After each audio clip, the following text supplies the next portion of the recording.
అవును లో మేం చెప్పేది మీరిన్నది నియమే. ప్రైవేటు దవాఖాన్లలా ఈ నెల 31 తారీఖు నాటి సంది ఆరోగ్యశ్రీ సేవలు బంద్ కాబోతున్నాయి.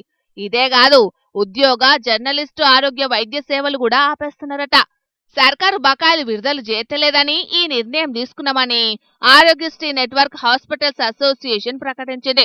తెలంగాణ రాష్ట్రం అంతటున్న చిన్న పెద్ద దవాఖాన్లలా ఆరోగ్యశ్రీ ఉద్యోగ వైద్య బిల్లులు బకాయిలన్నిటినీ సర్కారు పెండింగ్లనే పెట్టిందట. దీంతోని దవాఖాన్లకు ఆర్థిక భారం పెరిగిపోయిందట. డాక్టర్లకు సిబ్బందికి జీతాలు కూడా ఇయ్యలేకపోతున్నారట.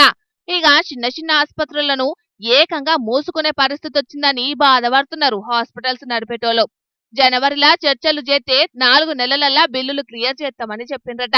ఇన్ని రోజులు గడిచినా సర్కారు నుంచి ఏం సప్పుడు లేదు కాబట్టే ఇప్పుడు ఈ నిర్ణయం తీసుకున్నామని ఆరోగ్యశ్రీ ట్రస్ట్ సీఈఓకు Telangana Aarogyasri network hospitals association లేఖ రాసింది.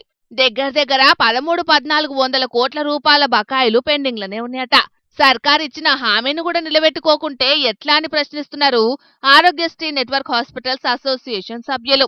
మరి ముచ్చట్ల సర్కారు ఏం చేస్తుందో ఏం కథనో తెలియదు గాని ఇదివరకు కూడా ఇట్లనే ఆరోగ్యశ్రీ సేవలు ఆపదల చేస్తే చర్చలు జరిపి బకాయిలు విడుదల చేస్తాం గాని పేషెంట్లకు ఇబ్బందులు కాకుండా చూడుండ్రంటే మళ్ళా అప్పటి సంది ఆరోగ్యశ్రీ సేవలు నడుస్తూనే ఉన్నాయి. కానీ ప్రభుత్వం మాత్రం ఆ బకాయిలు విడుదల చెయ్యకుండా ఏం పట్టి పట్టనట్లే చేసేటాలకు ఇప్పుడు మల్లోపారి నిరసన బాట పట్టబోతున్నాయి దవాఖాన్లు.